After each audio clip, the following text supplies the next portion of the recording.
Good Friday శాంతి, ఓర్పు, క్షమలను ఆచరణలో చూపెట్టిన క్రీస్తు శిలువపై రక్తం చిందించిన రోజు.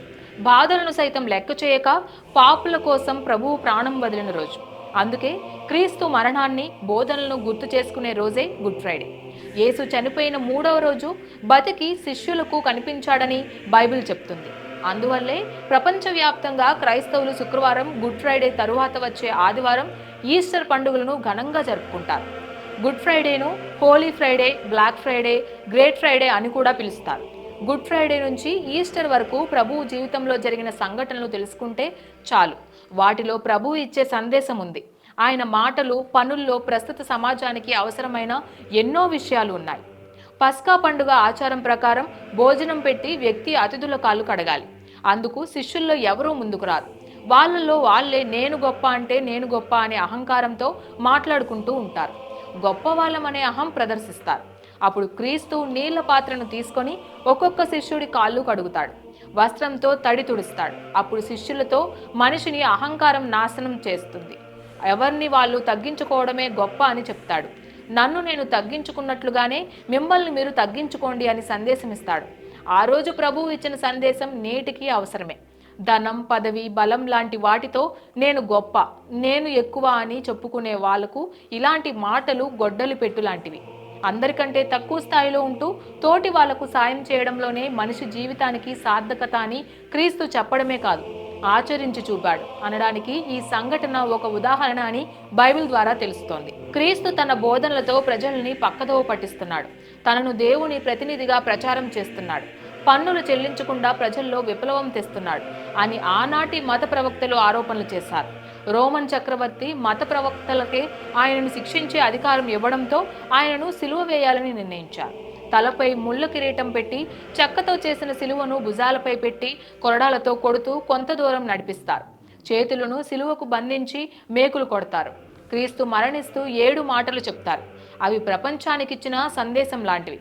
తండ్రి, వీరేమి చేయుచున్నాడో వీరెరుగరు కనుక వీరిని క్షమించుము. తనకు మరణశిక్ష విధించిన వాళ్ళను, కొరడాలతో కొట్టిన వాళ్ళను, ముళ్ళ కిరీటం పెట్టిన వాళ్ళను కూడా క్షమించమని ప్రభువు ప్రార్థన చేశాడు. ఆ మాట ఆయనలోని క్షమాగుణాన్ని తెలియజేస్తుంది.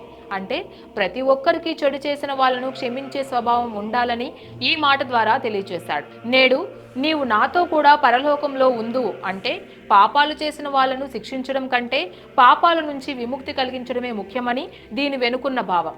దేవుని రాజ్యంలో వాళ్లకు స్థానం కల్పిస్తానని చెప్పడం ఆయనలోని ఔదార్యానికి చిహ్నం.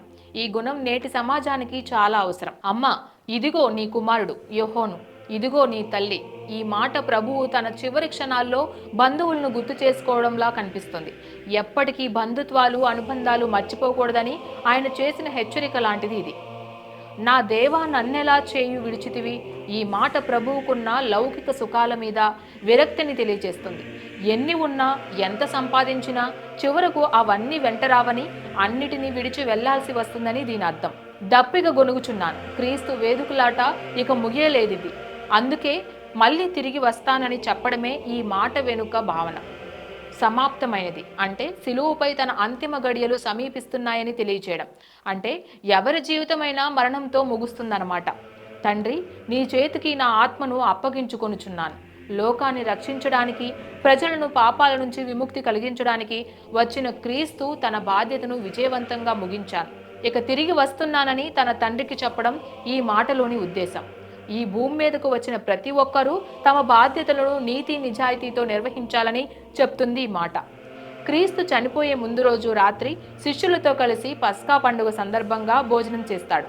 దీనినే లాస్ట్ సప్పర్ అంటారు. క్రీస్తు భోజనం చేస్తూ శిష్యులతో ఇది నా చివరి విందు అని చెప్తాడు.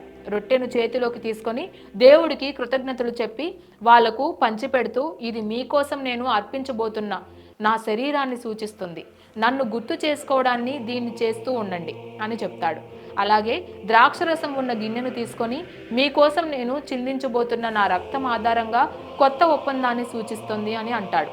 ప్రభువు శిలువుపై మరణించిన తరువాత సరిగ్గా 3వ రోజు శిష్యులను, అనుచరులకు దర్శనమిచ్చాడని బైబిల్ చెప్తుంది. దీనిని పునరుత్థానం అంటారు. అంటే తిరిగి జన్మించడం. ప్రతి ఒక్కరూ తమలో ఉన్న మంచి చెడు గుణాలను వదిలించుకొని మళ్ళీ తిరిగి జన్మించాలనేది దీనిలోని అర్థం.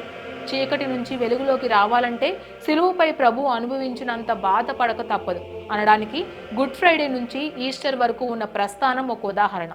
ప్రేమ, క్షమ, శాంతి, త్యాగం, సేవ లాంటి మంచి గుణాలు అలవర్చుకోవాలి. అవే ఈ 2 పండుగలు ఇచ్చే సందేశం. అందుకే క్రీస్తు నేనే మార్గం, నేనే సత్యం, నేనే జీవం అని చెప్పాడు.